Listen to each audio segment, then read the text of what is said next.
Assalamualaikum warahmatullahi wabarakatuh. Kembali lagi pada video kali ini. Saya ucapkan banyak terima kasih pada kawan-kawan yang telah mengklik dan menonton video kali ini. Dan di kesempatan kali ini kawan-kawan, saya sedikit berbagi hal mengenai tentang cara perawatan tanaman kacang juga tanaman jagung. Ini termasuk tanaman yang sangat-sangat mudah perawatannya. Nah, perawatan pada tanaman ini pastinya juga ada proses pemupukan, lalu pemberian air atau pengairan ya, istilahnya kayak gitu. Lalu perawatan yang tidak kalah luput yaitu pengendalian hama dan penyakit. Nah, pada kesempatan kali ini kita akan membahas lebih spesifik perawatan tanaman, yaitu berupa penyiraman atau penyediaan air bagi tanaman yang kita budidayakan. Nah, tanaman yang dibudidayakan ini ada dua jenis di daerah sini ya. Kalau yang tempat kami membudidayakan kacang tanah, yang ini baru uji coba di lahan ini baru pertama kalinya membudidayakan kacang tanah. Dan di sampingnya sini itu ada tanaman jagung yang sebelumnya kita juga pernah membudidayakan. Nah, untuk penyiraman bagi tanaman semacam ini kan kawan, yang jumlahnya skalanya besar ya kan kawan, itu teknik dan caranya itu dengan cara dilep atau digenangi lah ya kan kawan, digenangi semacam itu. Dengan penggenangan semacam itu merupakan cara para petani yang paling efektif dan tidak terlalu ribet ya.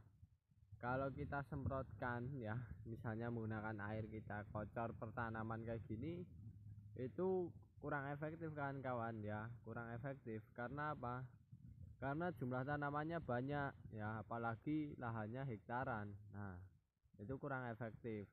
Tapi kalau di tempat kami, karena jumlahnya yang banyak kayak gini, cara penyiramannya itu dengan cara digenangi. Nah, penggenangannya itu sendiri kan kawan, itu parameternya yang terpenting adalah air bisa merata hingga dari ujung hingga ujung sana kan kawan ya, itu bisa merata. Begitu pula tanaman jagung juga harus merata, itu yang pertama, tergenang secara merata. Yang kedua yaitu kalau sudah tergenang secara merata, nah air secepatnya segera ditutup, jangan dibiarkan begitu saja ya, jangan sampai berjam-jam. Yang terpenting kondisi airnya sudah merata lah, kira-kira bisa mencukupi, dan kondisi tanamannya tidak tercelup air kan kawan ya. Semisal sudah ada tanda-tanda tercelup air, dalam artian sudah hampir 80% dari tubuh tanaman itu tercelup air ya, kan atau 90% tercelup air, itu segera aliran air dihentikan ya, agar apa? Agar tanamannya biar bisa bernafas. Kalau nanti kita ibarat kita genangi ya, harapannya bisa merata, akan tetapi kondisinya kawan-kawan itu apa, kondisinya tanaman kawan-kawan itu tercelup air ya kan kawan, selama berjam-jam, itu nanti tanamannya mungkin bisa mati kan kawan ya, kayak gitu. Tapi untuk menghindari resiko semacam itu kan kawan, resiko mati karena tergenangi itu kan juga bahaya ya, apalagi tanaman kayak kacang kayak gini. Nah, itu cukup bahaya. Nah, alangkah baiknya kawan-kawan dalam melakukan proses penyiraman, penggenangan itu ya genangilah secara merata, tapi kalau bisa tanamannya masih ada bagian atas pangkal tanaman itu yang tidak tergenang air kan kawan, semacam itu.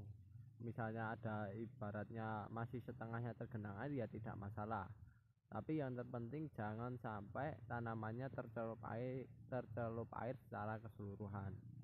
Nah, nanti kalau sudah kondisinya semacam itu merata hingga sana, ditutup. Nah, itu nanti dibiarin saja kan kawan, jangan ada air masuk lagi, dibiarin begitu saja. Nanti akhirnya lama kelamaan air akan meresap ke tanah ya, akan meresap ke tanah dan menjadikan kondisi tanahnya atau media tanamnya itu nanti kondisinya basah atau lembab.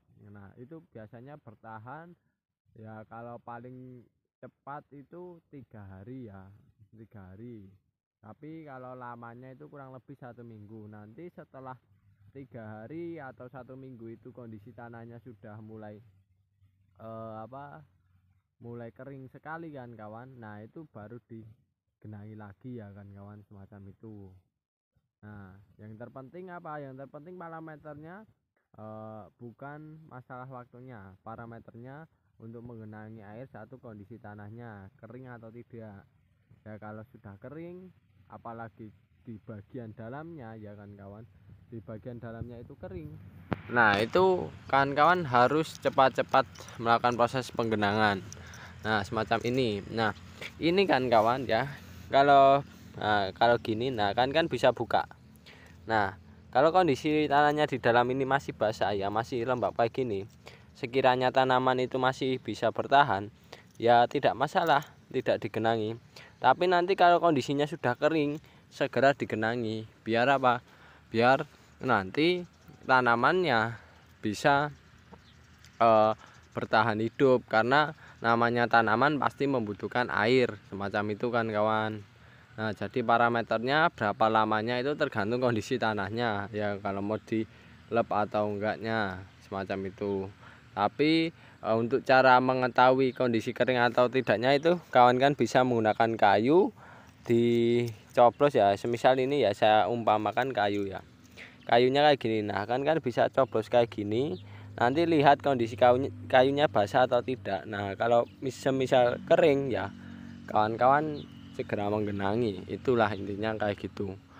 Nah itu teknik kami dalam melakukan proses penyiraman air untuk tanaman yang modelnya kayak jagung, kacang ya, semacam ini. Nah itu modelnya kayak gitu kan kawan. Dan sama kondisi dimana lahan itu bentuk bedengan, biasanya kita juga menggunakan sistem lep juga ya kan kawan. Tapi kalau kami ya yang jelas skalanya besar. Nah itu kondisinya kayak gitu kalau kami. Karena apa? Karena kami di kondisi semacam ini masih bisa mengandalkan saluran ya, saluran air yang berada di sana, yang dimana di sekitar sini juga ada sumur bor yang bisa dipergunakan ya, dipergunakan untuk penyediaan airnya, dan akses airnya masih bisa terjangkau lah kan kalau di sini. Jadi sewaktu-waktu tanamannya membutuhkan air, tinggal kita manfaatkan untuk kita genangi di lahan budidaya, semacam itu kan kawan ya. Yang jelas kalau untuk proses penggenangan ini ya atau lep itu biasanya akses airnya mudah ya kan kawan. Jadi komoditasnya disesuaikan ya dengan kondisi akses di lahan tersebut. Nah kalau untuk di beberapa daerah juga ada yang model penyiramannya ya atau penanamannya itu disesuaikan musim. Karena apa? Akses airnya kesulitan, jadi musimnya disesuaikan. Musim penghujan mungkin daerah yang akses airnya kurang itu biasanya kalau musim penghujan tidak kelebihan air, ciri khasnya biasanya kayak gitu. Nah, tidak kelebihan air langsung meresap. Nah itu cocok sekali dibudidayakan saat musim semacam itu untuk ditanami tanaman-tanaman yang jumlahnya banyak seperti jagung dan kacang kayak gini. Kalau kami karena ini di sini musim kemarau ya kan kawan, kondisi lahannya itu daripada nganggur, sedangkan akses air sewaktu-waktu bisa dijangkau ya, daripada ditanami padi, kami lebih memilih komoditas kacang ataupun jagung. Karena apa? Nantinya kalau bisa dibudidayakan kacang ataupun jagung yang kita tanam ini, harapannya lahan ini di saat musim kemarau, kondisi kering kayak gini itu bisa produktif secara maksimal, semacam itu. Dan itu perawatannya yaitu dengan cara penyiramannya dengan cara dilep, karena kalau kita menyiram satu persatu ya capek dari tenaganya. Yang kedua yaitu nanti dari perawatan alatnya ya, penyediaan alatnya juga capek. Dan yang ketiga yaitu waktunya ya kurang maksimal ya, kurang maksimal kita manfaatkan. Tapi kalau dilep kayak gini kan ibarat tinggal kita buka saluran air ya, buka saluran air, akses air dari sana. Nanti tinggal yaitu kita biarin saja ya, air menggenangi, kita tinggal. Nanti kira-kiranya sudah hampir full lahannya, baru kita tutup kembali dan kita biarkan beberapa hari, nanti kering dilep lagi lah, semacam itu. Jadi perawatan tanaman kacang, tanaman jagung untuk pengairannya semacam itu kan kawan. Jadi kan lebih enak, lebih mudah kan kawan, semacam itu. Jadi tidak perlu susah payah ketika kita membudidayakan dalam kondisi yang jumlahnya besar, dan yang jelas lahan semakin produktif.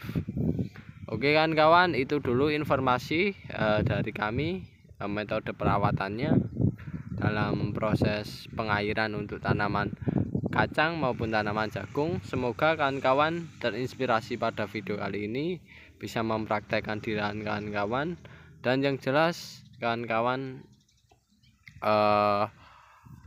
jika ada kekurangan maupun kesalahan dalam pembuatan video kali ini, kami mohon maaf yang sebesar-besarnya. Terima kasih banyak sudah menonton videonya. Saya akhiri, wassalamualaikum warahmatullahi wabarakatuh.